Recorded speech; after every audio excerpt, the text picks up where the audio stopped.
Aujourd'hui, on va parler de cette théorie qui dit que Youssouf Kama serait un corbeau.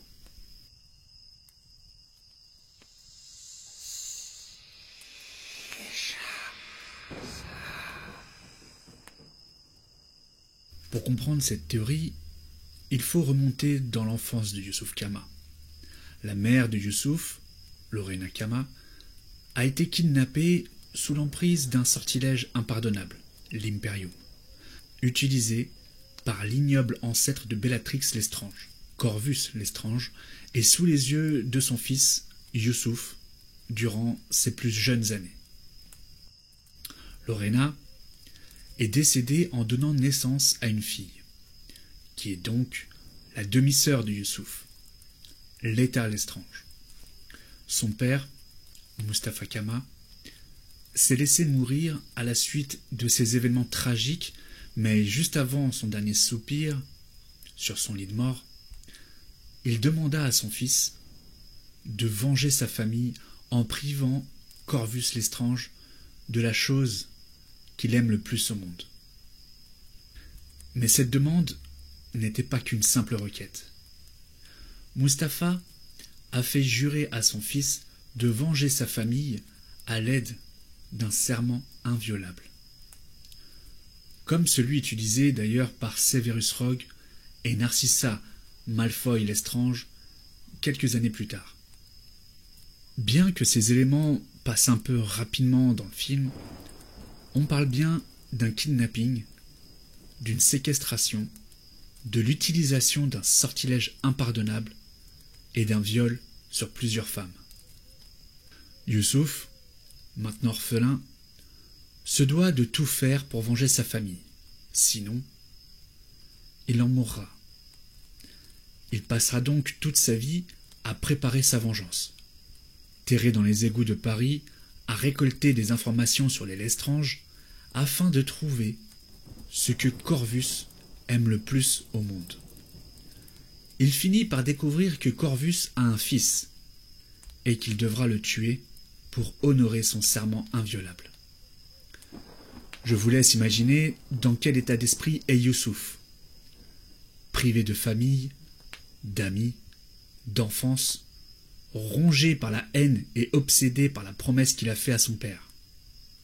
D'ailleurs, le père de Youssouf était un grand sorcier de Ouagadou, l'école de sorcellerie africaine dont J.K. Rowling dit elle-même que ce serait la plus grande des écoles. Dans cette institution, et dès l'âge de 16 ans, tous les étudiants deviennent des animagus. D'ailleurs, on y apprend qu'un jour ces élèves ont rendu visite à leur homologue anglais dans l'école de Poudlard via une nouvelle postée sur l'ancien site Pottermore.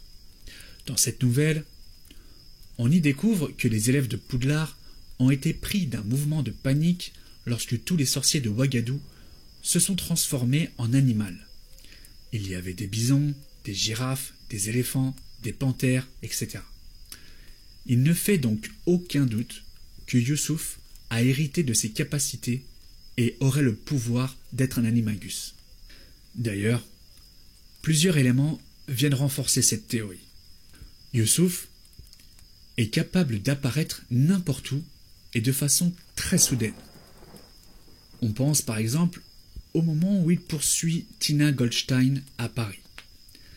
Il y a une scène où on voit Tina dans les ruelles pendant que le cirque Arcanus plie bagages précipitamment. Et d'un coup, Youssouf apparaît juste derrière Tina. À tort, on pourrait croire que c'est un faux raccord. Mais en vrai, il n'en est rien. Il aurait pu transplaner. Alors oui, mais non. Le transplanage est une technique de déplacement assez bruyante. Je vous invite à regarder les films Harry Potter pour comprendre de quoi je parle.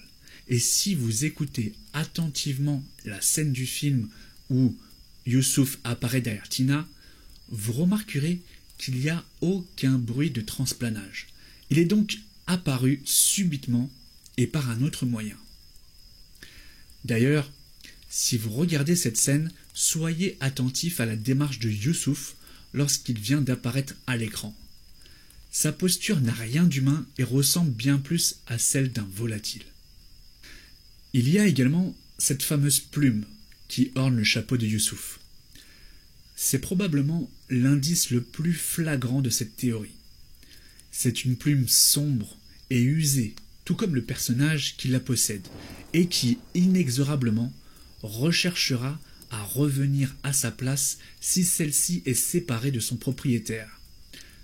C'est d'ailleurs grâce à cela que Norbert Dragono et Jacob Kowalski ont pu retrouver Youssouf. Ils n'avaient qu'à suivre la plume. Il ne fait aucun doute que cette plume est bien plus qu'un simple accessoire de décoration.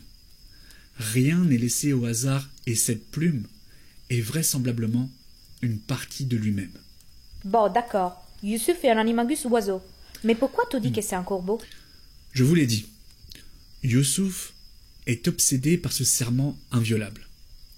Il doit tuer l'être le plus cher aux yeux de Corvus Lestrange. C'est devenu pour lui sa seule raison de vivre. Et lorsque l'on regarde l'emblème de la famille des Lestrange, on y découvre que c'est un corbeau. D'ailleurs, lorsque Grindelwald appelle ses sympathisants, les immeubles parisiens se drapent d'un voile noir avec un corbeau pour indiquer que le lieu de rassemblement est le caveau familial des Lestrange au cimetière du Père-Lachaise.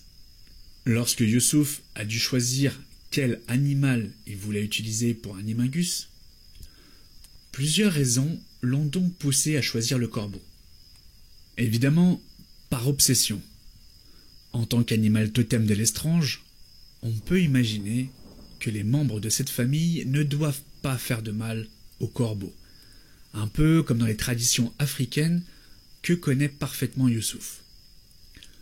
Pour le confort dans les déplacements, se déplacer dans les airs est un atout indéniable lorsque l'on veut entrer dans une zone protégée par des sortilèges anti-transplanage ou pour se faufiler par une fenêtre des archives du ministère de la Magie afin de recueillir des informations comme par exemple pour consulter le registre des naissances des Lestrange.